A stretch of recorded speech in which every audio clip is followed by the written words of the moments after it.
अपनी रफ्तार से चलता है। हमने देखा एक समय साम्राज्यवाद चरम सीमा पर था।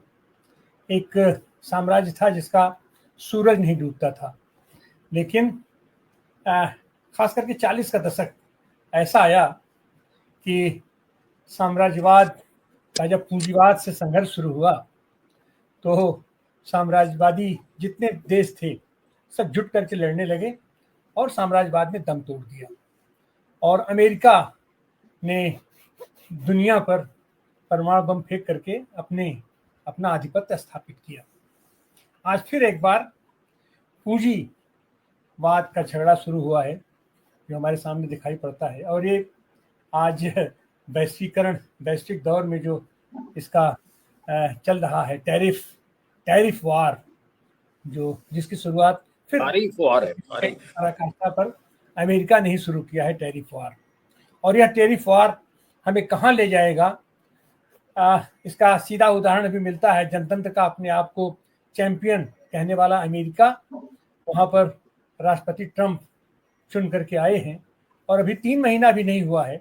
हमारे भारत की एक परंपरा रही है कि नई सरकार आती है तो उसको मौका दिया जाता है, 1 महीना 2 महीना अभी सैसवा काल है, इसको देखा जाए।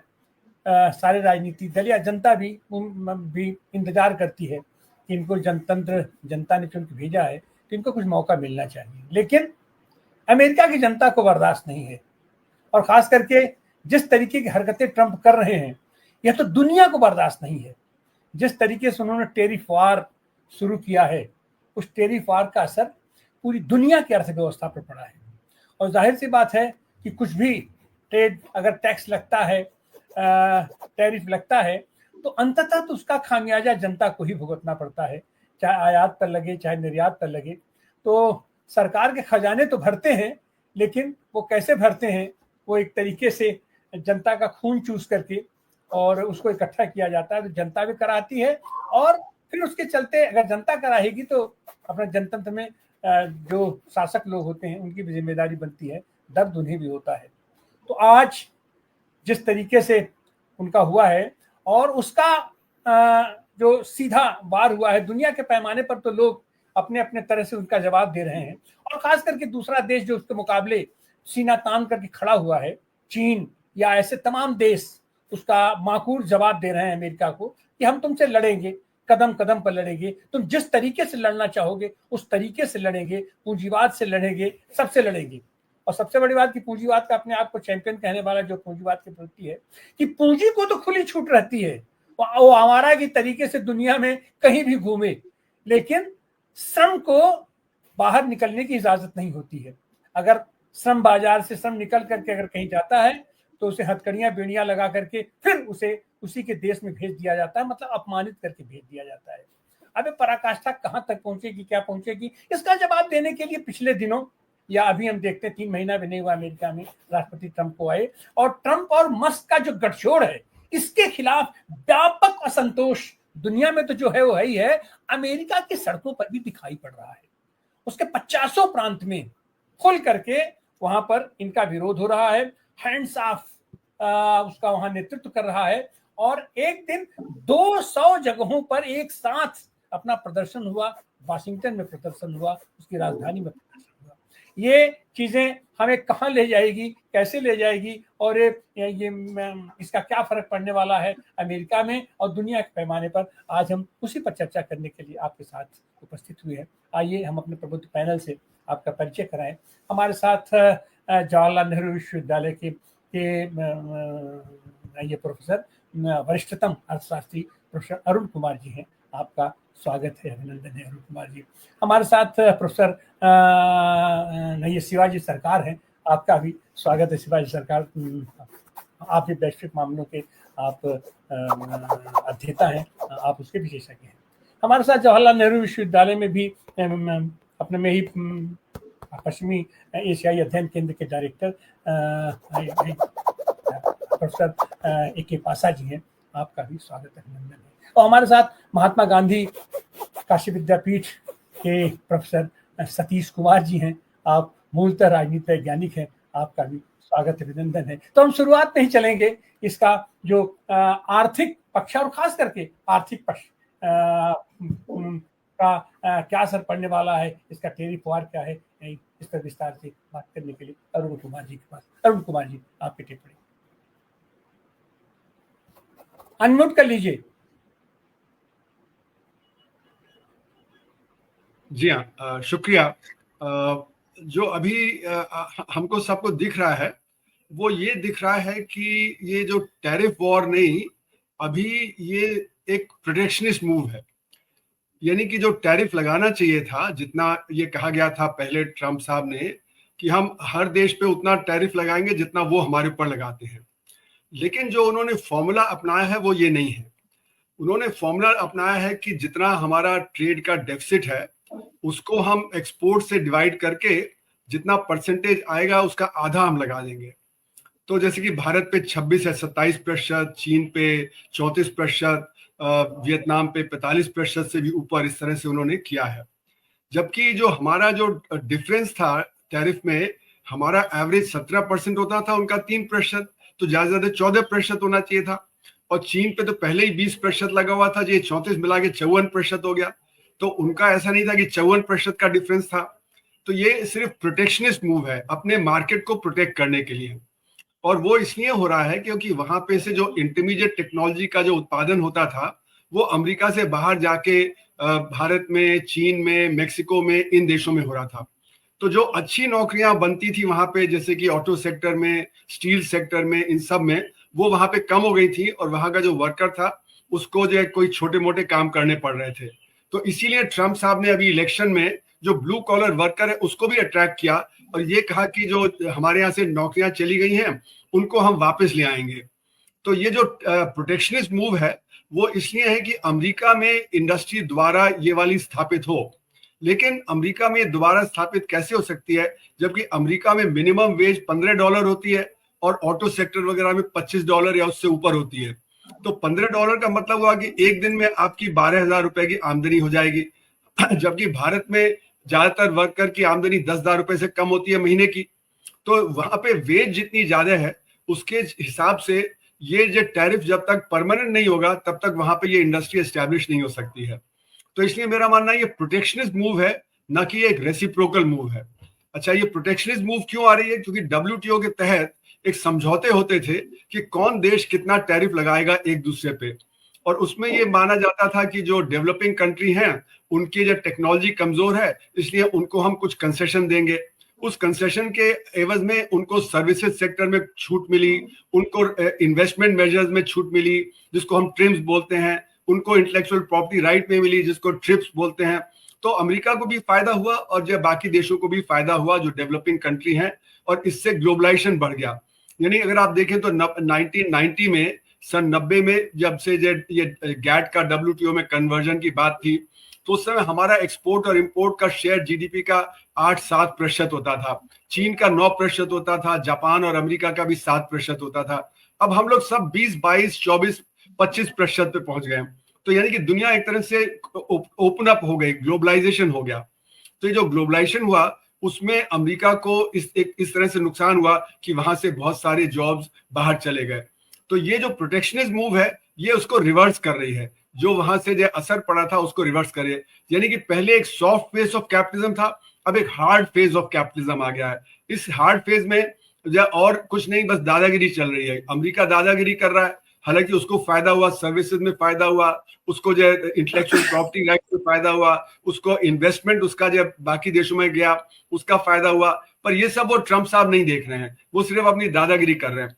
और इस समय उनकी कोशिश है कि बाकी देशों को डिवाइड कर दें, मतलब EU से अलग नेगोशिएशन करें, भारत से अलग नेगोशिएशन करें, कनाडा से अलग करें, मेक्सिको से अलग करें, जिससे कि अगर जो बाकी देश हैं अगर उनका गठबंधन नहीं होता है तो फिर वो अलग अलग सबको दबा देंगे।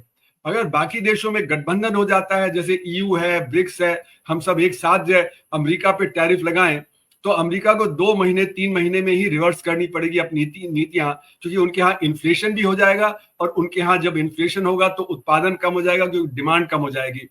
तो इसलिए मेरा मानना है कि अगर बाकी देश सब एक साथ मिलकर करेंगे तो फिर वो अमेरिका को रिवर्स करना पड़ेगा। और अमेरिका के अंदर जैसे आपने कहा दबाव बहुत बन रहा है, क्योंकि अमेरिका में सिर्फ जो टैरिफ की वजह से इन्फ्लेशन है पर लेकिन दूसरी तरफ जो डोजे जो उन्होंने एलॉन मस्क के अंडर किया हुआ है उसने छटनी कर दी है। सरकार में एजुकेशन डिपार्टमेंट बंद कर रहे हैं, यूएस एड डिपार्टमेंट बंद कर रहे हैं, 20,000 लोगों को जो मेडिकल इसमें हेल्थ डिपार्टमेंट से निकाल रहे हैं, बाकी सब जगह जगह उन्होंने छटनी करनी शुरू कर दी है। तो बहुत बड़े लेवल पे जो अच्छे नौकरियां होती थी वो भी जा रही हैं। एक तरफ कहा जा रहा है कि हम अच्छी नौकरी वापस लाएंगे, दूसरी तरफ कहा जा रहा है कि हम अच्छी नौकरियां खत्म कर रहे हैं सरकार में। तो इसके खिलाफ भी जो हो रहा है।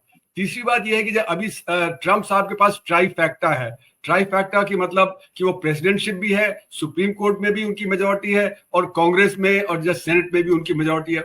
तो वो सोचते हैं कि जो वो चाहते हैं वो कर सकते हैं।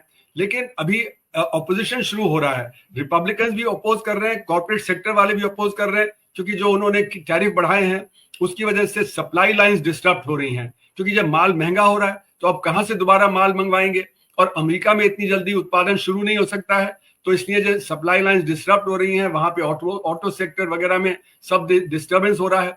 तो उससे कॉर्पोरेट सेक्टर भी नाराज हो रहा है। यहां तक सुनने में आ रहा है कि इलॉन मस्क भी नाराज हो रहे हैं और वो कह रहे हैं कि यूरोप के साथ 0-0 टैरिफ कर लेते हैं, क्योंकि उनको जो बहुत नुकसान होगा। और ऑलरेडी क्योंकि उनके खिलाफ जो है, उनके कंपनी टेस्ला के खिलाफ काफी भारी एक मूव चल रहा है, लोग टेस्ला की कारें नहीं खरीद रहे और चाइना की BYD कारें बहुत अच्छी बिक रही हैं।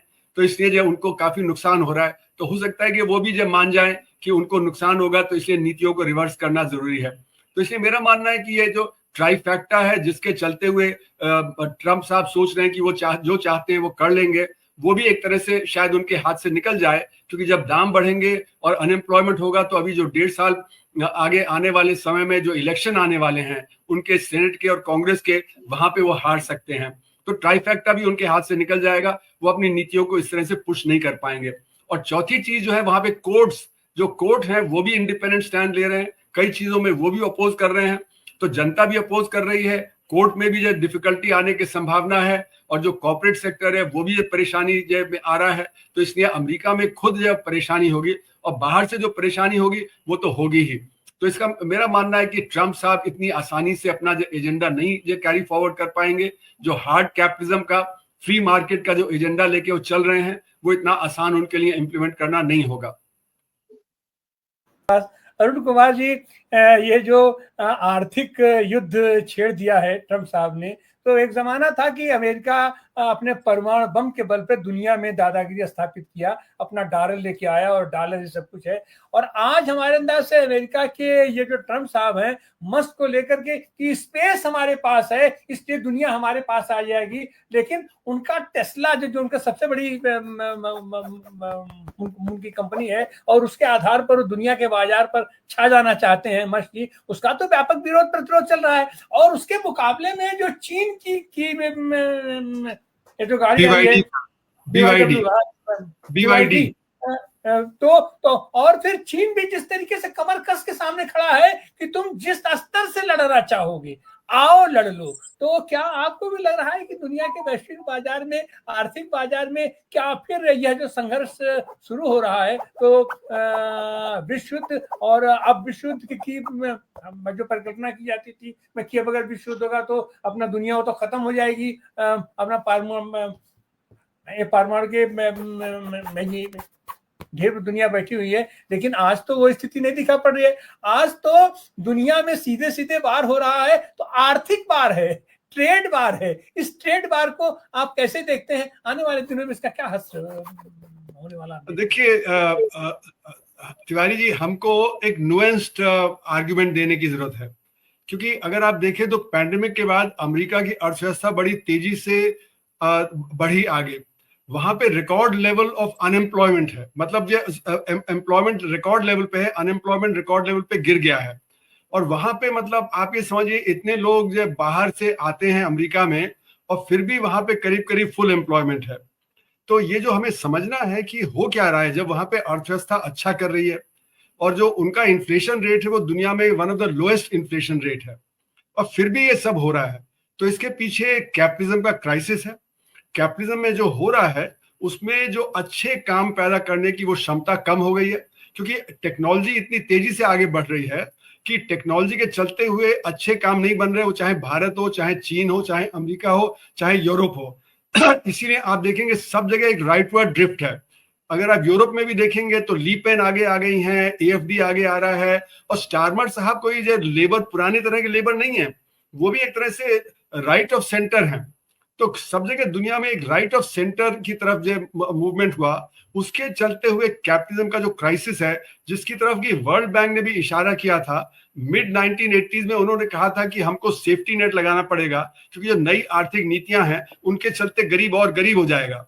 तो उन्होंने सेफ्टी नेट की बात की। भारत ने भी 2005 के बाद सेफ्टी नेट लगाए, right to employment, right to education, right to various things, employment guarantee scheme, ये सब दिया। लेकिन इससे समाधान नहीं था, क्योंकि टेक्नोलॉजी के चलते हुए जो हाई टेक्नोलॉजी जिसका की जो एडवांस कंट्रीज के पास जो मोनोपोली है, उसके चलते हुए दुनिया भर में जॉब क्रिएशन बहुत कम होता चला जा रहा है। इसीलिए अब यूनिवर्सल बेसिक इनकम की बात चल रही है। यूनिवर्सल बेसिक इनकम की बात वर्ल्ड बैंक 2015 से कर रहा है। वो इसलिए कर रहा है कि गरीब जो जिसके हाथ में पैसा नहीं होगा, तो डिमांड कम हो जाएगी, तो ग्रोथ कम होगी, तो कह रहे हैं मुफ्त में पैसा दे दो, यानी कि कैपिटलिज्म के प्रिंसिपल के खिलाफ चल रहा है। तो ये जो सारा जो मूव है दुनिया में, वो कैपिटलिज्म का एक क्राइसिस है, जो कि क्राइसिस बढ़ता चला जा रहा है। क्योंकि आप जो नौकरियां हैं वो दे नहीं पा रहे हैं, तो उसको नौकरी जब नहीं मिलेगी तो परेशानी अपने आप लेबर को जो बढ़ती चली जाएगी। भारत में भी आप देखें तो 6% लोग संगठित क्षेत्र में हैं, 94% लोग असंगठित क्षेत्र में हैं, और वो 6% बढ़ ही नहीं रहा है। हालांकि जो ऑर्गेनाइज सेक्टर में इतना इन्वेस्टमेंट होता है, पर वो बढ़ता नहीं है। और ये आर्टिफिशियल इंटेलिजेंस के आने से तो हालात बहुत बिगड़ जाएंगे। लोग कह रहे हैं कि आर्टिफिशियल इंटेलिजेंस के आने से डॉक्टर का काम, लॉयर का काम, चार्टर्ड अकाउंटेंट का काम, ये भी चला जाएगा। और अनएम्प्लॉयमेंट जो अभी भारत में 6-7% है, वो 40-50% पहुंच जाएगी 1-2 साल में, क्योंकि तरह तरह के काम वो सब जो आर्टिफिशियल इंटेलिजेंस कर लेगा। मस्क साहब ने अभी जो ये एक कहा था दिसंबर में सऊदी अरेबिया के कॉन्फ्रेंस में, कि 1 साल के अंदर जो काम आदमी करता है वो सारे काम आर्टिफिशियल इंटेलिजेंस कर लेगा। और उन्होंने कहा कि 10 से 20% चांस है कि ये आर्टिफिशियल इंटेलिजेंस जो खराब जो स्थिति में देश को पहुंचा देगा। तो ये जो क्राइसिस बढ़ रहा है, इस क्राइसिस के बढ़ते हुए उसमें आपको ट्रंप को समझना पड़ेगा कि ट्रंप जो कर रहा है वो जो हाई टेक्नोलॉजी में अमेरिका बहुत अच्छा कर रहा है। जो 7 बड़ी कंपनियां हैं जिसकी वजह से स्टॉक मार्केट बढ़ा, वो सारी 7 कंपनियां अमेरिकन कंपनियां हैं, वो $1 ट्रिलियन की कंपनियां बन गई। पर ये सवाल ये उठता है कि जो इंटरमीडिएट टेक्नोलॉजी है, इंटरमीडिएट टेक्नोलॉजी में अमेरिका कभी अब आगे नहीं हो सकता, क्योंकि वहां पे कॉस्ट ऑफ प्रोडक्शन ज्यादा होगा, उनकी वेजेस ज्यादा हैं। चीन में, भारत में वेजेस हमारी बहुत कम है। हम उनको इंटरमीडिएट टेक्नोलॉजी में कंपटीशन दे सकते हैं, हाई टेक्नोलॉजी में उनकी मोनोपोली बनी रहेगी। लेकिन ये जो सारी स्थिति है, इससे जो कैपिटलिज्म का क्राइसिस बढ़ रहा है, उस कैपिटलिज्म का क्राइसिस रिफ्लेक्ट कर रहा है कि ये ट्रेड वॉर हो रही है। क्योंकि जो चीन के बीच में और अमेरिका के बीच में जो लड़ाई है, वो टेक्नोलॉजी की लड़ाई है। वो ये है कि चीन ने टेक्नोलॉजी बड़ी तेजी से डेवलप की है, और जैसे कि आपने देखा एआई में भी उन्होंने डीप सीक बना लिया, जो $6 मिलियन का था, जबकि अमेरिकन जो एआई है वो $100 मिलियन के हैं। तो चीन उनको हाई टेक्नोलॉजी में भी वो दे रहा है। इसी ने 3 साल से अमेरिका ने अपने जो एक्सपर्ट थे सॉफ्टवेयर के और सेमीकंडक्टर के, वो चीन से उन्होंने विड्रॉ कर लिए, जिससे कि चीन और आगे तेजी से ना जाए। हुआवेई की जो टेक्नोलॉजी, जो चिप चाहिए थी, वो उन्होंने विड्रॉ कर ली, जिससे कि हुआवेई और आगे अच्छे जो वो संयंत्र ना बना पाए। तो ये जो अमेरिका है वो चीन को दबा भी रहा है, और बाकी देशों पे हावी होके वहां का कैपिटल अपने कब्जे में करना चाहता है। तो ये सारी जो नीति है, ये नीति को हमें समझना पड़ेगा कि अमेरिका अच्छा करते हुए भी आज इस स्थिति में क्यों है, क्योंकि वो सारा फ्री मार्केट की तरफ जा रहा है। इसीलिए वो सरकार को रिड्यूस कर रहा है। जो एलॉन मस्क है वो कह रहा है सरकार को हम रिड्यूस कर देंगे तो उससे हमारा सरप्लस बनेगा। पर ये एलॉन मस्क नहीं देख रहा कि America was living beyond it's means. उसका ट्रेड डेफिसिट बहुत हाई था, उसका बजट डेफिसिट बहुत हाई था। इसका मतलब है कि जितना उनके रिसोर्सेज है उससे ज्यादा है। क्यों? क्योंकि वो तीसरी दुनिया के देशों से रिसोर्सेज ले जा रहा था। हम लोग सब कंपटीशन कर रहे थे टेक्सटाइल सेक्टर में, इंटरमीडिएट टेक्नोलॉजी में, कारों में, और उनको सस्ता माल सप्लाई कर रहे थे, इसलिए उनका इन्फ्लेशन कम था। तो वो they were living beyond their means. Trump को ये समझ नहीं आ रहा कि जैसे वो हमारे ऊपर टैरिफ लगाएगा, they can not live beyond the means, तो उनका जो स्टैंडर्ड ऑफ लिविंग गिरेगा। तो जो क्राइसिस है वो क्राइसिस है राइटवर्ड ड्रिफ्ट का। सारी दुनिया में राइटवर्ड ड्रिफ्ट हुआ है, भारत में भी राइटवर्ड ड्रिफ्ट हुआ है। हमारी जो लिबरल पॉलिसीज थी, इसीलिए मैंने कहा हार्ड फेस ऑफ कैपिटलिज्म सामने आया है। ये हार्ड फेस ऑफ कैपिटलिज्म जो है, इसमें कोई समाधान नहीं है दुनिया की समस्या का, वर्कर्स की समस्या का, जो डिमांड की समस्या है उसका कोई समाधान नहीं। इसलिए क्राइसिस ये बढ़ता चला जाएगा, और एआई के आने से क्राइसिस और तेजी से ज्यादा बढ़ेगा। तो ये सब हमको समझते हुए देखना पड़ेगा कि ट्रंप साहब कितनी बड़ी गलती कर रहे हैं, कि वो अपने ही पैर पे कुल्हाड़ी मार रहे हैं, क्योंकि वहां पे भी परेशानी होगी, दुनिया में बाकी देशों में भी होगी। इसीलिए मेरा बार बार कहना है कि जो बाकी देश सब कंबाइन करके अमेरिका के ऊपर टैरिफ लगाएं, एक दूसरे के ऊपर टैरिफ ना लगाएं। उसमें चीन का बड़ा रोल होगा, क्योंकि चीन का बहुत सरप्लस है। चीन अगर डंपिंग करना शुरू कर देगा तो कोई भी उसको ट्रस्ट नहीं करेगा और गठबंधन नहीं हो पाएगा। तो चीन को डंपिंग नहीं करना चाहिए, क्योंकि चीन के पास सरप्लस बहुत है, उनके पास $3.5 ट्रिलियन के रिजर्व्स हैं। वो जो मदद कर सकता है वो बाकियों का माल और खरीद सकता है और फेयर ट्रेड के करे तो चीन फिर जो डोमिनेंट पावर बन जाएगा इकोनॉमिकली, अमेरिका पिछड़ जाएगा। और मेरा मानना है कि अगर ऐसा होने लगता है अगले 2-3 महीने में तो ट्रंप साहब को अपनी नीतियों को विड्रॉ करना पड़ेगा। तो जैसे मैंने कहा, ट्राइफैक्टा भी खत्म हो सकता है अमेरिका में, पब्लिक का जो प्रेशर भी होगा, उनके कॉर्पोरेट सेक्टर का प्रेशर भी होगा और बाहर से भी प्रेशर होगा। तो ट्रंप साहब को 2-3 महीने में पॉलिसीज को रिवर्स करना पड़ेगा। तो इसलिए मेरा मानना है कि बाकी देशों को गठबंधन बनाना पड़ेगा।